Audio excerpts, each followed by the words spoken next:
우리는 살아가면서 많은 소원을 가지고 살아가게 됩니다. 그런데 우리 인생에 있어서 가장 큰 소원이 무엇이겠습니까? 모든 사람이 꼭 바라야 할 가장 큰 소원. 누가 무슨 말로 무엇을 말한다고 할지라도 궁극적인 소원, 그것은 바로 하나님 나라에 들어가는 것, 바로 이것일 것입니다. 하나님 나라에 들어가는 것. 여러분 생각해 보세요. 이 세상에 살아가는 동안에 모든 소원을 다 성취하고 아무리 잘 살았다고 할지라도 하나님 나라에 들어가지 못한다고 한다면 바로 지옥으로 가게 되는 것인데, 그렇다면 하나님 나라에 들어가는 것 그 이상으로 더 중요한 소원이 어디에 있겠습니까? 그런데 믿음이 없이는 아무도 하나님 나라에 들어갈 수가 없습니다. 하나님 말씀인 성경이 바로 그렇게 우리에게 말씀해 주시기 때문입니다. 그렇기 때문에 우리는 여기서 아주 중요한 질문을 다시금 던지게 됩니다. 그러면 우리가 하나님 나라에 들어가기 위해서는 과연 어느 정도의 믿음이 있어야 되겠느냐 하는 것이죠. 여러분은 어떻게 생각하십니까? 과연 어느 정도의 믿음이 있어야만 할 것 같습니까? 예수님께서 비유로 말씀하시기를 하나님 나라에 들어가는 것은 좋은 진주를 구하는 장사가 극히 값진 진주 하나를 발견하고는 자기 가지고 있는 모든 소유를 다 팔아서 그것을 사서 소유하는 것과 같다고 이렇게 말씀하셨습니다.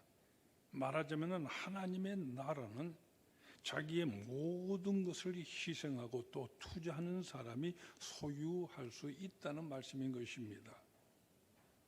근데 제가 학생 시절에 이 비유의 말씀을 들었을 때는 하나님의 나라를 우리가 소유한다고 하는 것은 참으로 어렵겠구나 하는 이와 같은 생각을 하였었습니다. 여러분은 어떠십니까?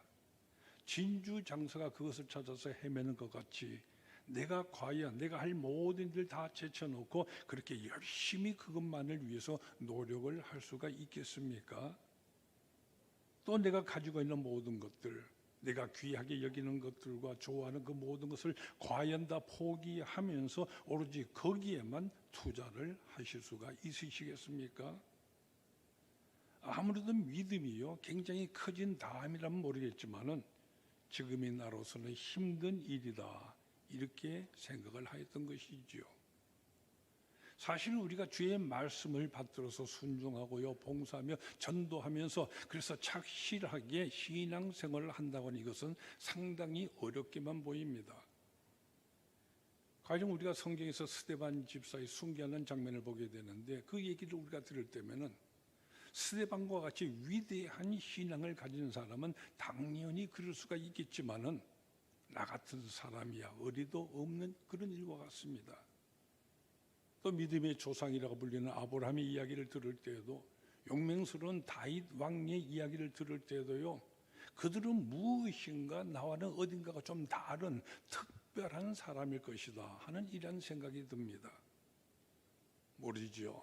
나도 어느 땐가 굉장한 믿음을 소유하게 되면은 혹 그렇게 될 수 있을런지는 모르지만은 지금으로서는 어림도 없는 일과 같습니다. 오늘 본문 말씀에만 보아도요 예수님께서 우리에게 상당히 어려운 주문을 하고 계십니다. 용서에 대해서 말씀을 하시는데 주님 뭐라고 말씀하십니까? 어떤 사람이 너에게 하루에 7번이라도 잘못을 하고는 잘못했다고 그러면은 7번 다 용서를 해 주어라. 여러분은 어떠십니까? 내가 과연 그럴 수 있다고 생각되십니까? 한두 번이라면 혹 모르지만 어떻게 7번씩이나 말입니까? 게다가 여기서 한 걸음 더 나가서 이런 생각도 우리는 하게 됩니다. 누가 내게 7번 잘못을 하였다고 치고 그래도 그때마다 내게 와서요 잘못했다고 용서라도 빈다면은 그나마도 용서해 주려고 노력이다 해볼 수 있겠는데, 근데 지금 우리가 살아가는 이 세상, 요즘 세상이 어디 그렇습니까? 사람들이 나에게 잘못을 하고서도요 도대체 잘못했다고 그러지도 않습니다. 아주 뻔뻔하기만 하죠. 그저 잘못했다고 말 한마디라도 해준다고 한다면은 어떻게라도 용서해 주려고 노력이라도 해볼 것 같은데 오히려 적반하장으로서요 자기가 잘했다고 나를 오히려 몰아칩니다. 이럴 때는 어떻게 하면 좋습니까? 예수님께서는 7번 잘못하고도 7번 내게 돌아와서 회개하노라 하면은 용서하라고 하셨는데, 그러면 내게 잘못했다고 그러지 않을 때는 용서하지 않아도 된다는 그런 말씀이시겠습니까? 오늘 이 본문의 말씀을 그저 내 편리한 대로 내 마음대로 읽고 해석을 한다면 그렇게 보여질는지도 모릅니다. 그러나 우리가 성경 전체를 놓고서 이 구절을 본다고 한다면 예수님께서는 내게 와서 잘못했다고 그럴 때만 용서하라고 말씀하고 계시는 것이 아니라고 하는 것을 우리는 알게 됩니다. 조건을 단 용서를 말씀하시는 것이 아니라는 말입니다. 오늘 이 본문과 비슷한 내용을 담고 있는 마태복음 18장 21절 이하의 여러분 말씀을 한번 보세요. 그때에 베드로가 나와 가로되 주여 형제가 내게 죄를 범하면 몇 번이나 용서하여 주리이까? 7번까지 하오리까? 예수께서 이르시되 내가 너에게 이르노니 7번뿐 아니라 7번을 70번까지라도 할지니라. 보시는 바와 같이 아무런 조건이 없습니다. 그것도 7번이 아니라 7번을 70번이라도 용서하라고 그러십니다. 여러분, 이것이 과연 내게 가능하다, 그렇게 자신할 수가 있으십니까? 사실 내 자신을 돌이켜보면 나는 도저히 그럴 수 없을 것만 같습니다. 남이 내게 잘못하는 것을 용서하고 안 하고 하는 것 둘째로 치고라도요, 때로는 내 자신이 남에게 잘못을 범하는 그런 경우도 너무나도 많기 때문입니다. 아무리 조심을 하지만은 때때로 그저 내가 무심코 한마디 말한 그것이요, 상대방의 마음에 못을 박아버리는 그런 경우도 있습니다. 나는 잘한다고 한 것이었는데 때로는 그것이 남에게 큰 해를 끼치기도 합니다. 이 세상 살아가노라면요, 그런 일들이 어쩔 수 없이 생기게 마련이지 않습니까? 사람이기 때문에 어쩔 수가 없는 것이죠. 그래서 우리는 사람이기 때문에 하는 변명을 하기도 합니다. 사실 예수님께서도 이 사실을 인정하고 계시는 것 같습니다. 오늘 보면 제일 먼저 읽었던 1절 말씀을 보면 예수님도 실족하게 하는 것이 없을 수는 없으나 하고 말씀하고 있기 때문입니다. 그런데 여러분, 바로 여기서 아주 조심하셔서 아주 집중하여 오늘 본문 말씀을 읽으셔야 됩니다. 그 말씀 바로 다음에는 계속해서 엄청난 말씀을 하시기 때문입니다. 주님께서 뭐라고 말씀하십니까? 그러나 그렇게 하는 자에게는 화로다. 그가 이 작은 자 중에 하나를 실족하게 할진데 차라리 연자맷돌이 그 목에 매여서 바다에 던져지는 것이 나으리라. 작은 자 하나에게도 실족하게 한다면 그 사람에게는 큰 죄가 있게 될 것이다. 그렇기 때문에 차라리 커다란 연자맷돌을 목에 메고 바다에 투신하는 것이 오히려 나을 것이라는 이런 말씀입니다. 사람이기 때문에 하는 이와 같은 변명, 하나님 앞에서는 통하지가 않는다는 말씀입니다. 그러면 우리는 어떻게 하면 좋습니까? 아마도 이 말씀을 들은 제자들도 우리와 같은 생각을 한 것 같습니다. 아무래도 예수님 말씀하신 그런 대로 그렇게 우리가 살아가자면은 우리에게 지금 있는 이 정도의 믿음, 내가 가진 이 믿음 정도 가지고는 어림도 없겠다. 커도 한참이나 큰 그런 믿음이 있어야 하겠다. 그래서 제자들은 예수님께 우리에게 믿음을 더해 주십시오, 이렇게 요청을 하게 된 것입니다. 사실 우리도 이 제자들처럼 믿음이 아주 크고 훌륭해야만 성경 말씀대로 다 실천하며 살 수 있을 것이라는 이 같은 생각이 듭니다. 그래서 우리들도요, 우리에게 믿음을 더하소서 이렇게 말할 수밖에 없습니다. 그런데 그 다음이 중요합니다. 오늘 본문에서 우리에게 일러주시는 가장 중요한 부분이 그 다음에 등장합니다. 제자들이 예수님께 믿음을 더해 달라고 요청을 하였었을 때 예수님께서는 무엇라고 대답을 하셨습니까? 우리는 큰 믿음이 있어야 할 것처럼 생각을 합니다. 근데 예수님께서는 그런 우리의 요구와는 대조적으로요, 오히려 겨자씨 하나일 만한 믿음, 겨자씨 하나일 만한 믿음을 말씀하고 계시는 것입니다. 이 겨자씨만 하다는 이 것은요, 유대인의 어법으로는 가장 작은 것을 표현할 때 쓰여지는 그 같은 표현법입니다. 우리 한국에서 우리 사람들 뭐라 그럽니까? 깨알만하다고 그러지 않습니까? 같은 뜻이죠. 근데 이 겨자씨는 깨알보다도 훨씬 더 작아서요, 그저 채송화씨만한 아주 작은 것입니다. 너희가 이 겨자씨 이만치 작은 믿음이라도 있으면은 이 뽕나무도로 뿌리가 뽑혀 바다에 심기라 하면은 그대로 되어질 것이다. 겨자씨 하나일 만한 믿음, 예수님은 이 겨자씨 하나일 만한 믿음을 말씀하시는데 이 말씀 또한 여러분 어떻게 받아들여 주십니까? 우리가 전후를 연결하지 아니하고 이 말씀만 끊어서 읽으면은 이것 또한 잘못 이해하기가 쉬운 그 같은 말씀입니다. 여러분 어떻습니까? 여러분은 손대지 아니하고요, 이 앞에 있는 어떤 책이나 의자 같은 것 옮기실 수가 있으십니까? 겨자씨 하나만한 믿음으로 있어도 뽕나무도로 뿌리가 뽑혀서 바다에 심기라고 산을 옮겨지라 하면은 바다에 빠뜨릴 수가 있다고 말씀을 하시는데, 나는 산은커녕요 겨자씨 하나만한 믿음이 없지 않느냐? 왜냐하면 조그만 돌멩이 하나도 옮길 수가 없기 때문에 내 믿음은 그 작은 겨자씨 하나만큼도 되지 못하는 모양이다. 제 자신 솔직히 이 말씀을 읽을 때 그와 같은 생각이 들곤 하였더랬습니다. 그런데 예수님께서 말씀하시는 것은 결코 그런 뜻이 아닙니다. 그렇기 때문에 우리는 성경을 읽을 때요, 이단들이 주로 그러는 것처럼 결단코 어느 한 구절만을 떼어서는 읽어서는 아니 됩니다. 전체 문맥을 통해서 읽어야만 하는 것입니다. 어떤 배경에서 예수님께서 이 말씀을 하고 계시는 것입니까? 예수님의 이 말씀은 제자들이 믿음을 더해 주셔서 하는 이 같은 간청에 대해서 예수님께서 대답으로 주신 말씀입니다. 나는 믿음이 너무나도 작습니다. 도저히 주님 말씀처럼 소자를 길쭉지 않게 할 수가 없고요, 7번씩 70번씩이라도 나는 용서가 도저히 못하겠습니다. 그러니 큰 믿음을 주십시오. 나는 할 수가 없습니다. 이렇게 말하는 제자들에게 대답으로 하신 말씀인 것입니다.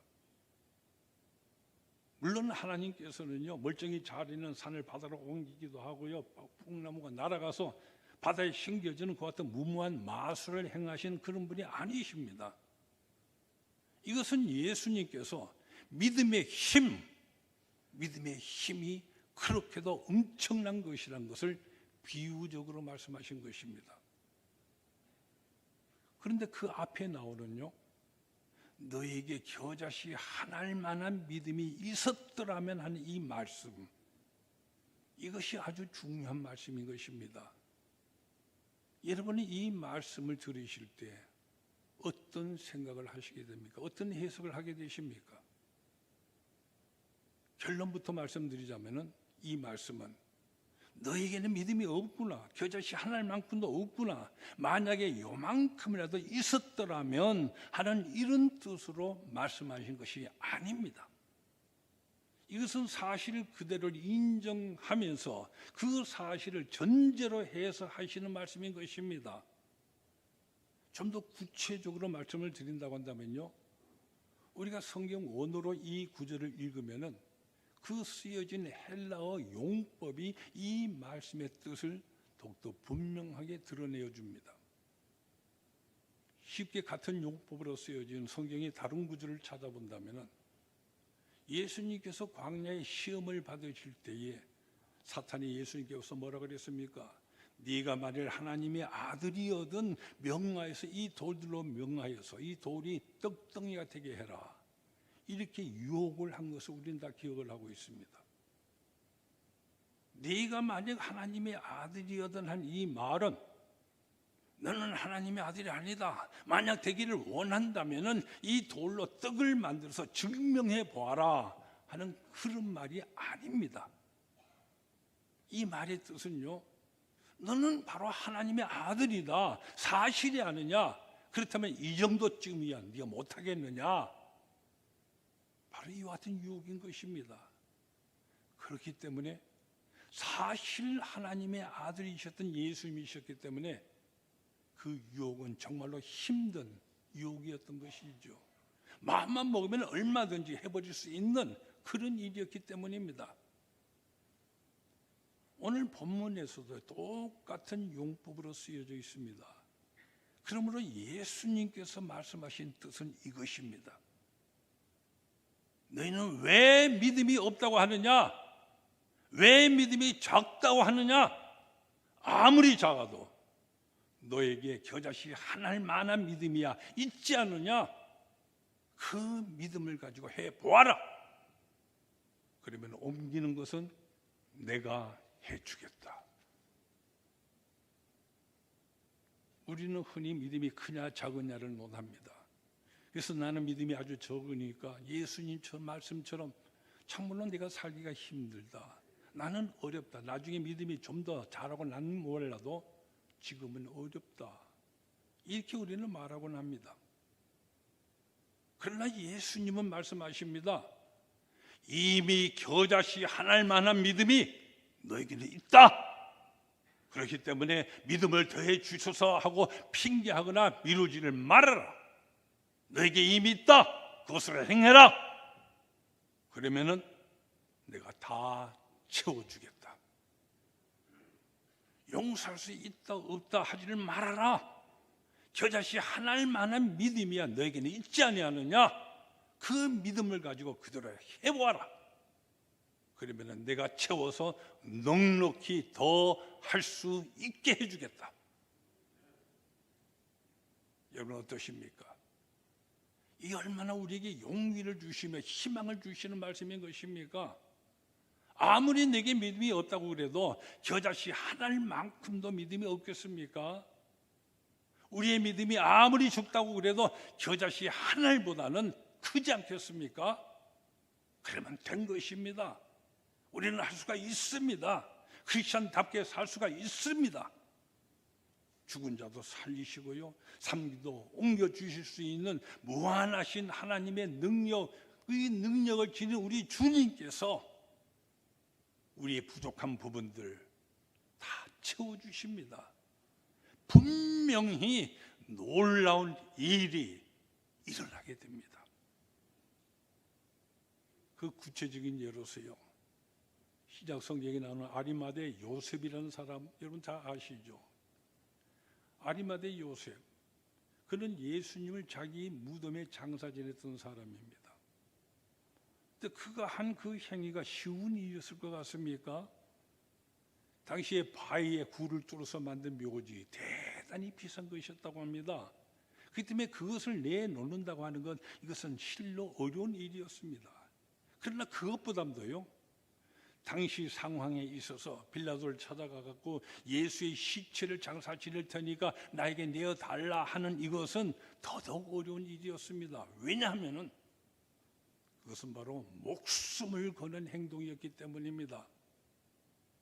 바로 몇 시간 전에 예수님은 십자가에 매달려 사형을 당하셨습니다. 누구든지 예수의 일당이라고 조금이라도 의심을 받게 되어지면은 함께 죽임을 당하게 될지도 모르는 그런 판국입니다.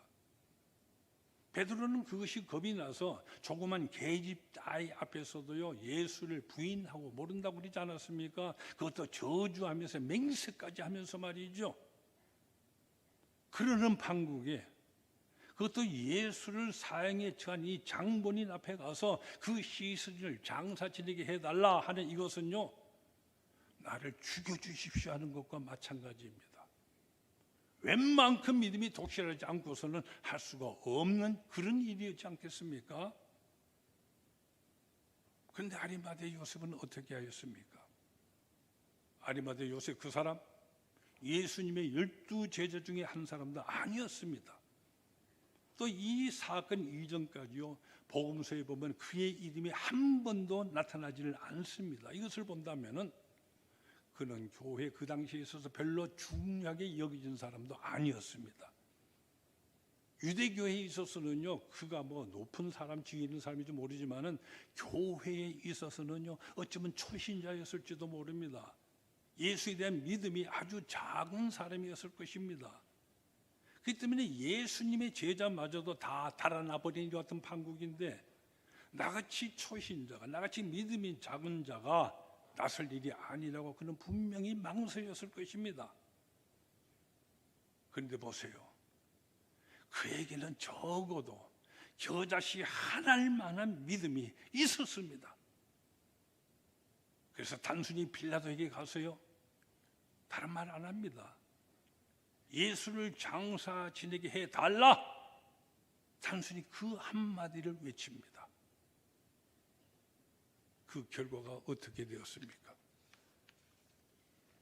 예수님의 시신을 달라, 단순히 이 한마디 그가 외침으로써 예수님의 부활의 현장이 다른 곳이 아니라 바로 자기가 마련내는 그 무덤에서 이루어지는 이와 같은 결과를 얻게 되었습니다. 또한 예수님의 십자가와 부활이 증거되는 곳에서는요, 역사를 통하여서 어느 때나 어느 곳에서나 아리마대 요셉이란 이 이름이 영원토록 함께 말해지며 기억되는 놀라운 영광을 가지게 되었습니다. 바로 겨자씨 한 알만한 이 믿음이 이룩해낸 결과인 것입니다.